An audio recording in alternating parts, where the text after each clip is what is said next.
I want to say thank you for coming in tonight, and I hope I can certainly give you some assets tonight for and some value and some things that you can take home to help your business. There's a saying that says turnover is vanity, profit is sanity, and cash is king, or cash is reality, or cash flow is reality. I've learned over 30 years in the finance industry and being in business that cash in the bank is what will help you grow your business. Adversely, lack of cash in the bank causes stress and stunts your desire to grow your business. So tonight I want to cover 7 steps to make you take you from struggle street to worry free. I'm going to just to give a really quick heading of these, and then I'll go into each one separately. These are 7 things that I have been able to identify through my experience in the industry and talking to business people that will help businesses to improve. Hello, Kevin. And I think you're probably trying to get on audio at the moment. There you are. G'day, Kevin. So the 7 things that I've identified as being your ability to be able to improve your cash flows, improving profitability, improving your business model, eliminating mistakes, improving follow-up processes, offer incentives, use credit funding, and utilise government and business grants. And I'll go into each of those really quickly.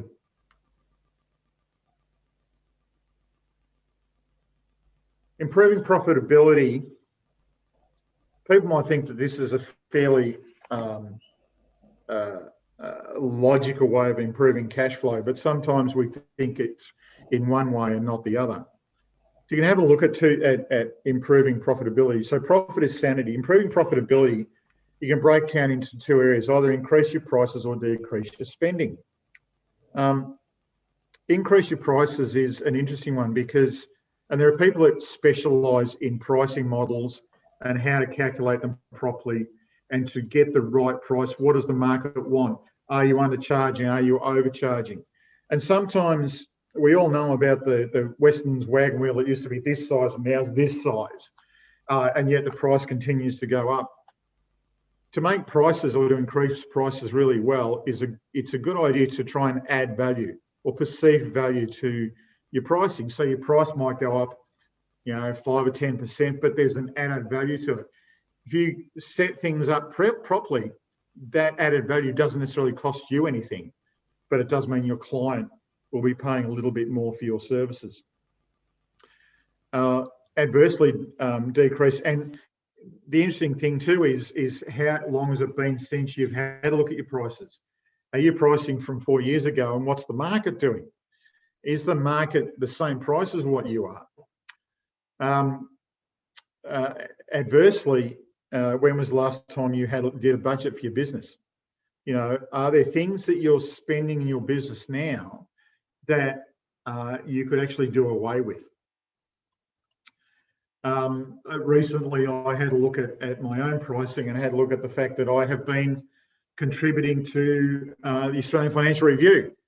And it's like I was online and occasionally they would present an option to be able to get the Sunday paper or the Saturday paper as well. And I looked at it and I thought, I open the emails once a month. I was using it a few years ago more accurately when I was doing some videoing, but it's like, that's $65 or $69 a month. I'm not using the facility, so it's like I just need to stop subscribing to it. I can get I can get the information that they might be presenting from other areas, whether it's news.com, not necessarily believe news.com, but or LinkedIn news, that sort of thing. So I didn't need the cost anymore. It's something that I had once, and it's like, why continue to pay for it? So it's just doing these budgeting on a fairly regular basis to figure out where you might be overspending. Doing a budget in your business is a sensible business strategy, and regularly reviewing your expenses and cutting out wasted costs will improve your profitability. It increases that balance between what you're paying out and what you're making. How often do you read that industry publication you subscribed 2 years ago?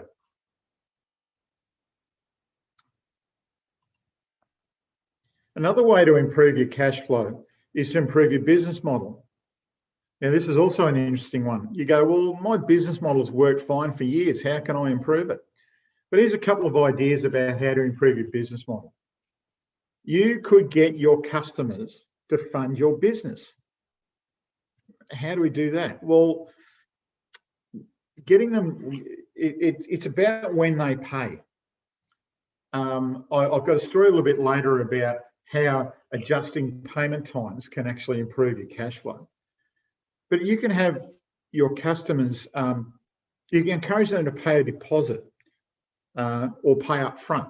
That gives you cash in your bank. And I don't cover it in this particular program, but cash flow and the cash flow cycle is determined on when you spend supply and when you get the money in. And the greater you can, or the shorter time you can make between when you spend and when you get your money in is where you can improve your cash flow.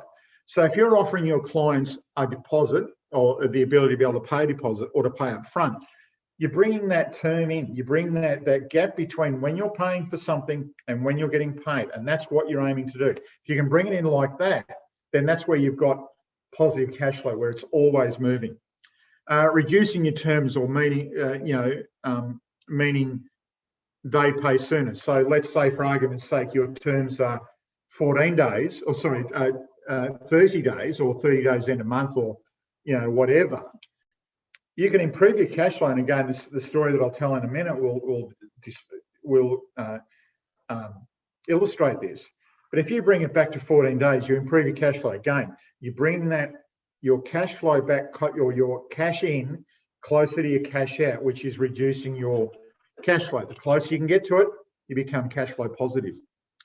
So reducing those terms. Normally terms are 30 days, let's break it to 14 days. Or set up a retainer of some sort. And some businesses can do that and some businesses can't. And again, it's about, you pay me a retainer on a monthly basis. You're getting the money in on a regular basis. So it's like a recurring income. It's less of an issue to trying to chase invoices and that sort of thing. You can get your suppliers or your creditors could help you fund your business. And again, it's coming back to bring that when you pay out, when you get paid in. So by negotiating your terms with your creditors or your suppliers and increasing your terms. So quite often a trade account might be 14 days or 30 days. If you have a good relationship with your creditor or your supplier, you might be able to push that out to 45 days.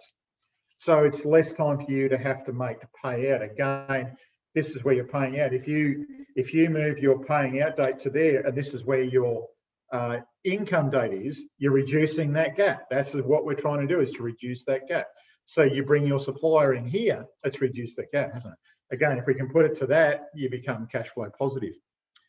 Using consignment stock. So you only pay for the stock that is sold. So dealerships, I worked in car dealers for years. So I'll use this as an example. They don't actually hold their own stock. When it comes to new cars, they don't actually hold their own stock. What they do is they take stock on consignment from the dealership, from the manufacturers. Now there's floor plan, and I won't get into that, but they take the consignment and they don't have to pay for those vehicles, whether it's direct to the dealer or direct to the manufacturer or direct to the finance company, until they've sold the vehicle.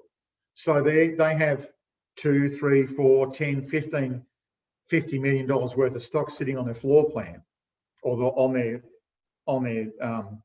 at their site, but they might only have to pay, $1 million because that's all the cars they've sold. So using consignment stock to improve your cash flow. You're not paying out to the supplier. Using multi-suppliers and negotiating terms between them. So a plumber might use Plum Tech, and they might use Reese.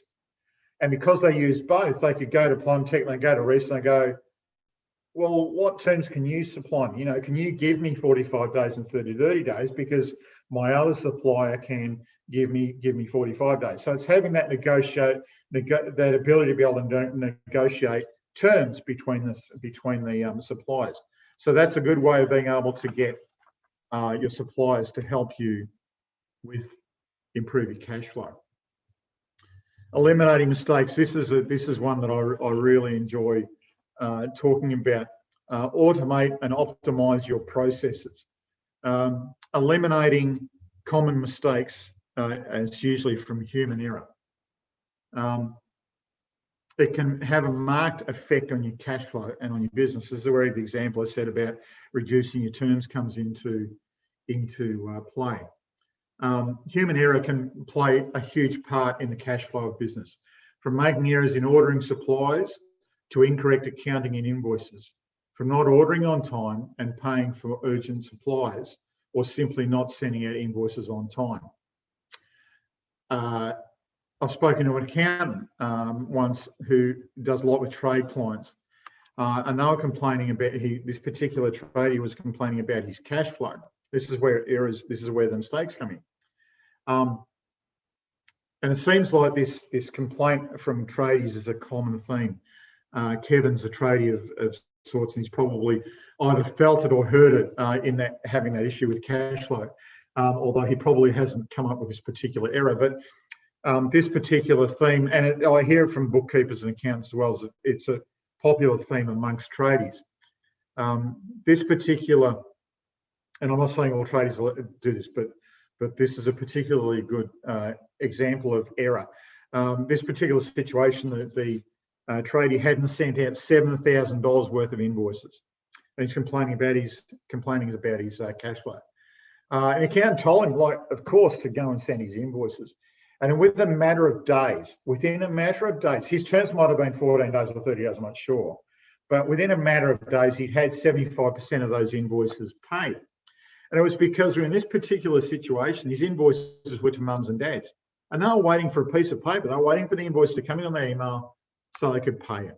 So that's just really one example of human error.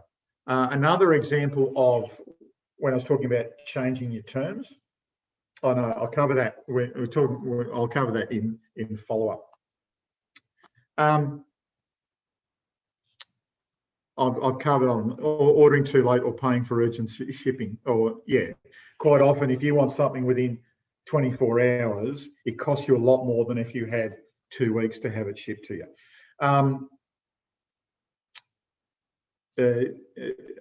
Other areas can be in services and good areas that are avoidable.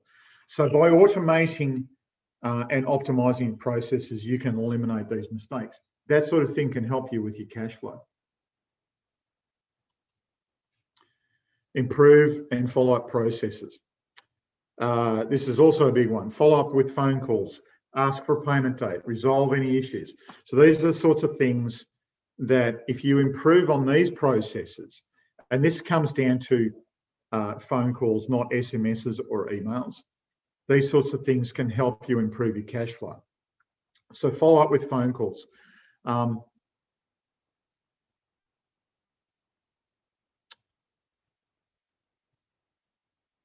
We all hate making those phone calls.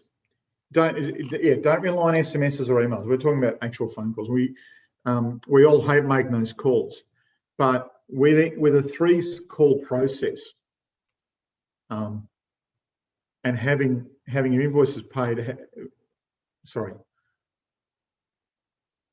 We all hate calling to have invoices paid, but a simple, personal 3-call approach could have 97% of your late invoices paid, and the other 3% just weren't going to pay you anyway.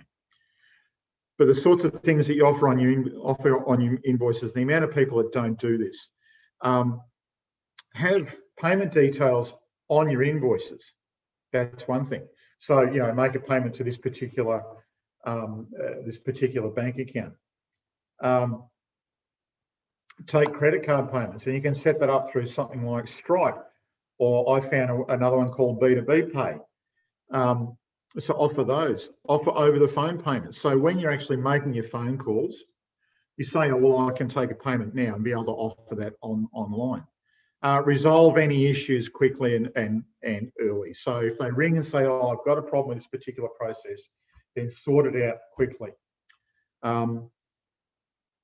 Ask for a payment date. So, and be consistent. The other thing, the thing is about late payments is if your clients are paying you late, it's probably because you've taught them to pay late. You've taught them that they can pay 45 days, particularly if you're working with people on a regular basis. You've taught them that they can pay 45 days and instead of actually paying you 14 days. So this is the three call process is the key to it is to be consistent. So 3 calls, I'll go into the 3 calls really quickly. The 3 calls can take you from 1 to 7 or 10 days past the due date. And the first call is usually on the day after the call. Hi, Mr. Jones. It was great doing business with you, and I hope we've been of service. I just noticed your invoice was due yesterday. Just wanted to make sure that everything was okay, and just I just want to confirm with you when you can make the payment. If you prefer, I can actually take payment over the phone. Oh yeah, thanks, Rowan. Appreciate it. Everything's fine. I'll make that payment tonight. So you do that by direct debit? Yeah, well, that's great. No worries. Thanks very much. Nice, easy, calm, quite an easy phone call, and potentially can set you up for future business. The next call you might do that the next day or certainly the day after. You sort of check the bank account, make sure that the payment hasn't come in. And oh, hi, Mr. Jones. Just following up on the call I did on Tuesday. You said you're going to make the payment. Was there any issues? Have we just missed it? Has it not hit my bank account yet, or whatever else? Oh no, I'm really sorry. I'll make that payment today. So again, a little bit firmer, but still that ability to be able to say, just double check that everything's all right. Get a confirmed payment date. Make sure they say they're going to make the payment tomorrow. Then yes, I'll make sure your payment's tomorrow. Great. I'll check on Friday, or I'll check on Monday if it's close to the end of the week. I'll check on Monday the payments come in. On Monday, you check the payment hasn't arrived.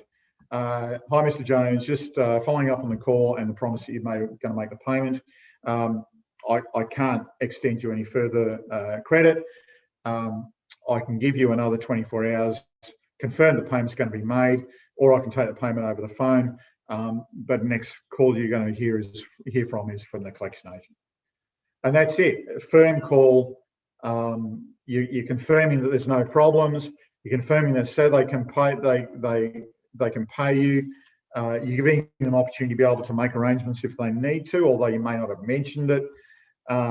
But you could certainly add that into the call if you can tell that they're struggling a little bit, and then saying that's it. That's all I've given you. I'm just thinking of some experiences I had when I was collecting money for a finance company a few years ago, and if they talk to you, then they'll help you. But if they don't talk to you, it's a bit hard to be able to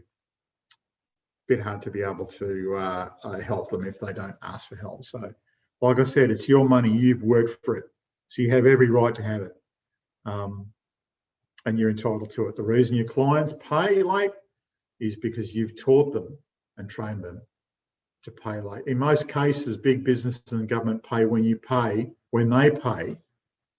But this is where invoice funding can help, and I'll talk about that shortly. How much could changing your payment terms or following up on late payments affect your cash flow? The average tradie outstanding invoices at 45 days. Their terms might be 14 days. The average tradie goes 45 days. They improve their processes and bring their average outstandings back to 36 days. It could add $15,000 to their cash flow a month. We're talking about making this gap, outgoings, incomings, reducing that by just 9 days can improve their cash flow by $15,000 a month or more.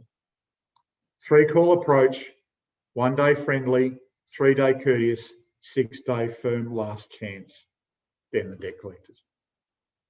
Offer incentives, not offer incentives, offer over the phone payments, make credit card available, put payment details on invoices and statements. Be consistent. That's the other thing too, is be consistent with your processes.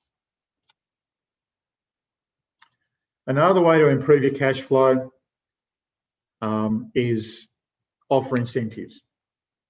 Give your clients an incentive to pay early. Again, bring it in sooner. The sorts of things that you've probably seen through, electricity suppliers, is offer discounts for upfront payments. And you'll see these all along in your normal businesses. It's like, oh, you pay now, we'll give you a 10% discount. That sort of thing can help. Offer early bird incentives. Like, again, it's I think one example is expos or conferences you might go to. It's like, if you pay before the 15th of May, we'll give you the tickets at 79. From 15th of May to the 30th of June, it'll be 99, and after the 30th of June, it's 109, something like that. So offer those early bird incentives, particularly if you've got something that is like a conference or whatever. These are all ideas. This program is to cover all bases. So introductory offers. If you're offering something, and I'm going to talk about an introductory offer a little bit later, it's like this introduction to this particular brand or this particular product or this particular service. It's like, we can do it for this price. It's an introductory offer. Give discounts for online payments, and that comes back to your invoicing as well. More and more you're seeing now about services that will charge you for paper invoices. So you could almost offer a discount for online payments. So do a payment online. If I don't get involved with a payment, I can potentially give you a discount. Charge late payment fees. And again, I know service the energy suppliers quite often will offer you incentives for paying early, but they'll also charge you if you pay late. So have a look at late payment fees and that sort of thing. This isn't so much in your cash up front world, but certainly in the places where you're giving out invoices. Use credit funding. Now, this is my specialty. My business is capital financing, and we do invoice financing, or we do all commercial sort of commercial financing. But I want to talk about invoice finance or credit financing when it comes to your cash flow. So there's several different ways several different facilities you can use for credit funding. The first one's a business credit card. Now, business credit card, the good thing about a business credit card is if you have it set up right, you could earn loyalty points, and you could use it, or you could earn those loyalty points in just your normal day-to-day business spending. It's not as if you're going out and letting your spouse or your partner go out and go shopping. This is about normal expenditure, and quite often businesses are going to accept Amex or Visa or MasterCard. So these are sorts of things. So you can earn loyalty points on those. So Amex offer loyalty points, and you might see, if you've been on Facebook, you've probably seen the Amex business cards. Visa, of course, whether it's through one of the major banks or whether it's through one of the minor banks, they offer quite often will offer loyalty points and rewards. And if you set it up right and you take the full advantage and use it to its proper extent, it doesn't cost you any interest either. Because if you pay within 55 days in most cases, some might be a little bit shorter, some might be a bit longer, but on average 55 days, there's usually no interest. There might be a yearly fee. But if you're using, I'll use Amex as an example, if you're using Amex and collecting the rewards from it or collecting the loyalty points, you can transfer those in or translate those into other options.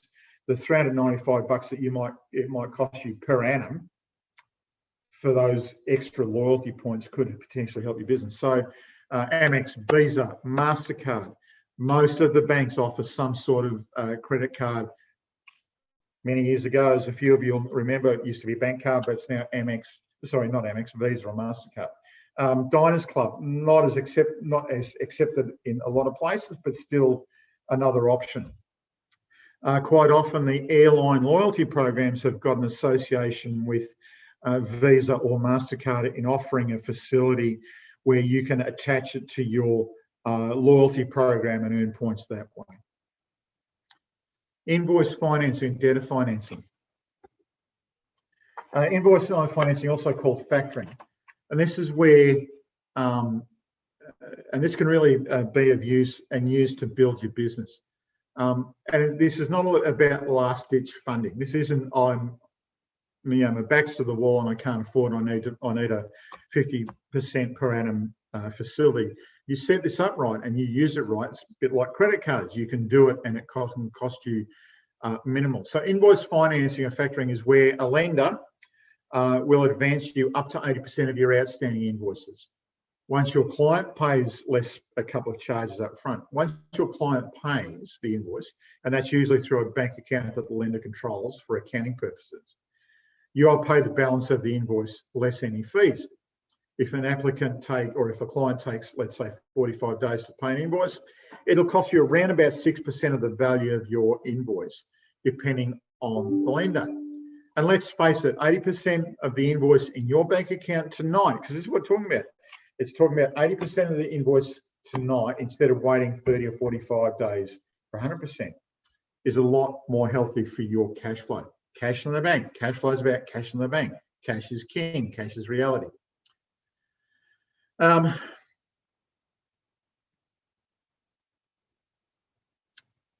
quite often advise my clients to use invoice financing for invoices that are with large corporates and government departments.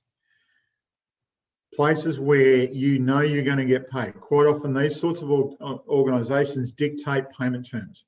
You might be 14 days, but Mr. Hollands only pays 45 or 30 days in a month or 14 days in a month. I've worked with government departments that will pay 30 days end of month, but it's after the invoice has been approved at a finance meeting. So you supply, this was in the motor industry, you supplied a car to the local council on the 16th of the month. They wouldn't hear the invoice until the 15th of the following month, so there's 30 days already. And then they would pay 30 days in a month. So you wait another 15 days to the end of the month, and then another 30 days before you get paid. 75 days from when you supply the vehicle. So that's where invoice financing works really well. Corporate organisations aren't quite that bad, and I don't think government organisations are that bad anymore either. But it's still, you can see how 80% of a $25,000 vehicle in my bank account today is better than waiting 75 days for 100%, because I can do a lot with that 80% today. And if you've got enough profit in the value of your invoices, then 6% is not a big problem to be able, not a huge cost on having that extra money in your bank account.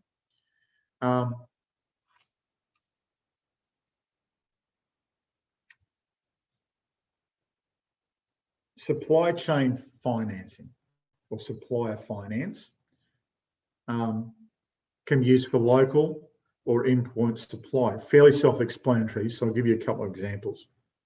In the situation of local supplier, and I'm going to use a tradie, which I tend to do because tradies are, sorry, I shouldn't say that. All business people can have an issue with credit, with understanding cash flow. But what I do is find is with tradies, quite often they've come out of they've done an apprenticeship, but they don't learn anything about business. So I quite often use tradies. So Mr. Electrician, my Sparky is a good business. He contracts to some big building companies and has regular work. He's got another Sparky working for him and a couple of apprentices. He's good business with all the usual overheads of running a business. Working with large companies, they tend to dictate and pay on their own terms. So the job that Sparky does for them in April, he won't be paid for until probably June. He needs materials for the job now in April. Actually, might even need them a month before. And his trade account is with Middies, but their accountant's terms is 30 days. He has to pay. He has to pay Middies the account in May, but again, he isn't actually getting paid for the job until June. So the dilemma: having a trade account or a supply facility, he can set up to 180 days, even more if he takes that trade facility into account, to pay the account, which means that he can structure things so that he can have up to 7 months to pay an account. Now, if he's on a long job, that's not going to affect his cash flow. It's going to help him with his cash flow because he doesn't have to actually make that payout before he starts getting paid. Becomes cash flow positive. It also works really well with import finance, and it's a similar situation.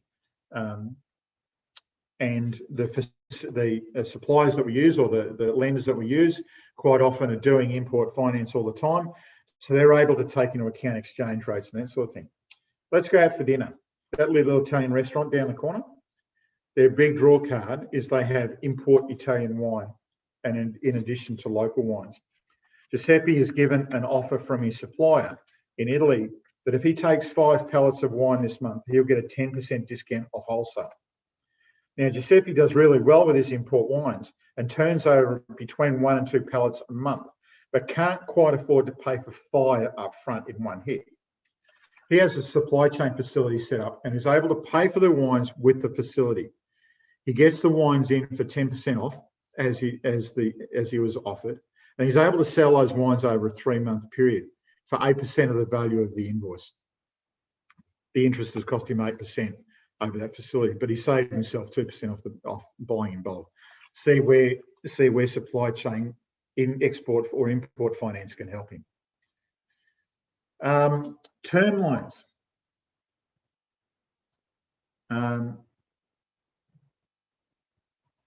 So term loans, line of credit, overdrafts, this sort of thing. A business loan based on the strength of your business for up to 3 years. If you've been in business for 6 months, have a minimum monthly turnover of $6,000 and register for GST, you can get a low doc loan. So low doc means usually just some BAS and bank statements for $10,000. Extra marketing, moving into a bigger premises, a couple of months' wages for a staff member until they start bringing in income. These are the sorts of things that a term loan, irrespective of the interest rate, could actually help your business. So cash flow loans, like I've spoken about, can be high in interest, higher than normal in interest, although the term loans can tend to be a little bit lower. It's not about the interest rate. It's about the ease of getting a loan, the low doc, the speed, usually within 48 hours of funding, and the return on investment. If a $10,000 term loan at 25% per annum this month could earn you $100,000 in 12 months, is it worth the $2,500 that you pay in interest? Return on investment. If you're talking about your invoice financing, it's never about a 12-month loan. It's always about 2 months, 3 months. You're talking about supply chain, it might be up to 7 months, but it's not a full 12 months. Government grants. Last year was a very good example of government grants. And I wonder how many businesses actually took advantage of them. Actually went to their accountant and said, what can I get? What can I do? What can we get with what the government's offering? So governments at all levels, but it wasn't always about COVID. Governments at all levels want to improve and assist businesses in their communities, both local, state and federal government. And they offer different grants for specific needs, like marketing or staffing, to a wider range of grants for things like R&D or export. During COVID-19 pandemic in 2020, governments all over the world were offering grants to suffering businesses to assist with cash flow, wages, to improve the chance of a business surviving a serious downturn in the world economies during the crisis. It's worth talking to an advisory accountant or grant specialist, and there are grant specialists around. about how you might be able to and what might be available to your business. Now, grants, I've had small business or new startups come to me about a grant. And grants are more set up with for businesses that have been going for a while. But it's worth talking to somebody about them. So I hope you've gotten a little bit out of this. The reason I present the ultimate cash flow formula is about bringing benefits to business owners and about equipping them to be able to, they might know about cash flow, but about improving their ability to be able to expand on their cash flow and be able to use their knowledge about cash flow about how to improve their business. And I've done by doing that, I've set up a business a club called the Cash Club. And the Cash and Cash Club stands for Cash Flow and Stewardship Harmonised. Did you get into business to learn about cash flow and balance sheets or P&Ls? You're great at what you do. A builder, graphic designer, lawyer, transport company owner, or a doctor. A business owner wears many hats, and one of those is knowing the ins and outs of cash flow.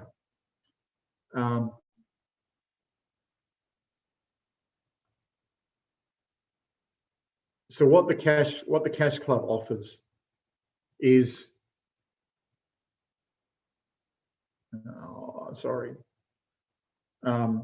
is a range of partners, resources and partners that are available to the business owner to be able to get information about how to improve the cash flow.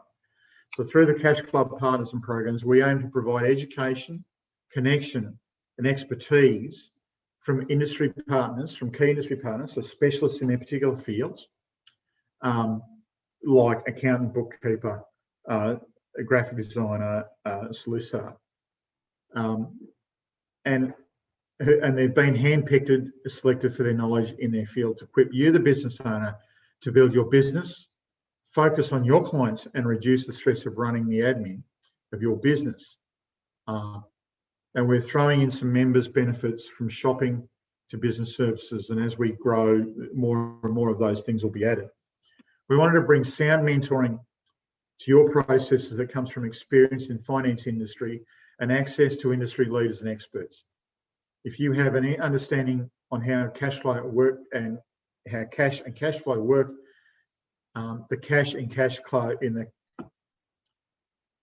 if you have an understanding on how cash and cash flow work, the Cash and Cash Club stands for Cash Flow and Stewardship Harmonised.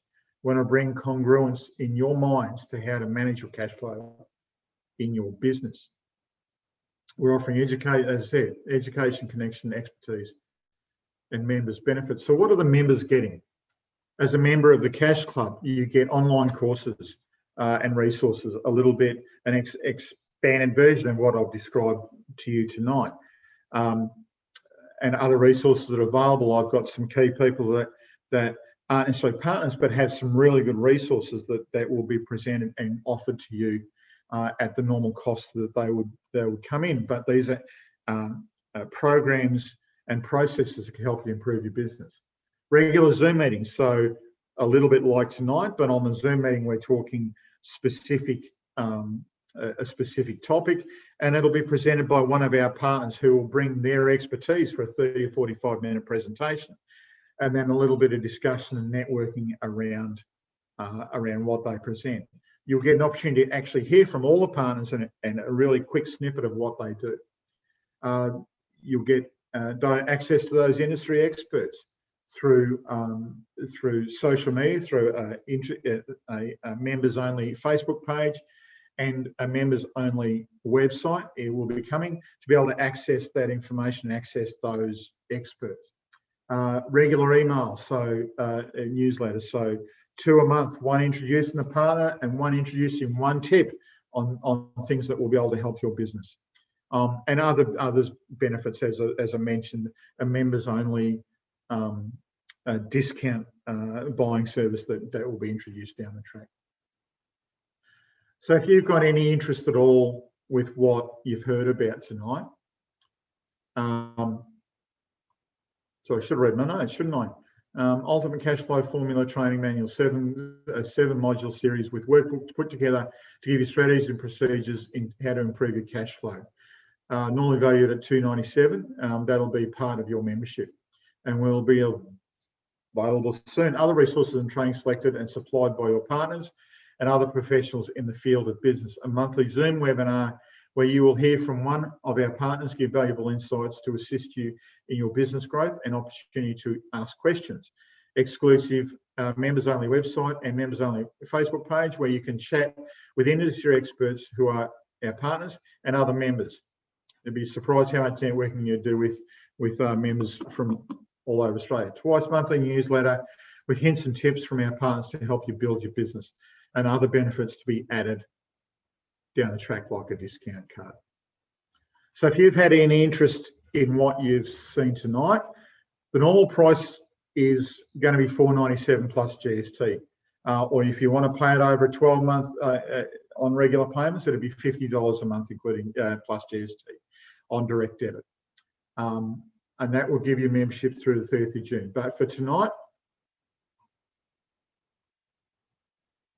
and actually till the end of June this month, I'm offering $197 plus GST, and I've got on the slide there about $20 a month. I'm not taking monthly payments. It's just $197 plus GST for membership, and that'll take you through till the end of June 2020. If you're interested, I'm going to open it up for questions now. But if you're interested, you can always get in touch with me either by email at info. That's the wrong email address. Sorry. Email is inquiry@thecashclub.com.au, or you can ring me on that number. Most of you know how to get in touch with me anyway. So that's it. Thank you for your time. Are there any questions? I can now say hello to Kevin. Now that he's in and I've finished my presentation, although I am still recording. Any questions, comments,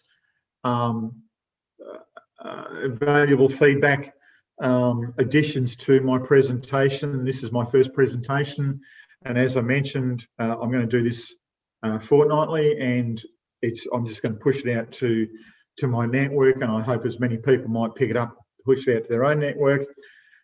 Let's see how and where it goes. Well done. Well done. Thank you, Gary. Thank you. Chinmay, I know we spoke a little bit a couple of days ago about what I'm doing, and thank you for jumping on tonight to see what I'm doing. Have you got any observations that you'd like to make on how I've done and what I've done? Or I do acknowledge the fact that I have to polish myself a little bit better and get some better notes and prepare a little bit better for it. But yeah. See, overall, the content that you have got, it's really valuable, no doubt about it.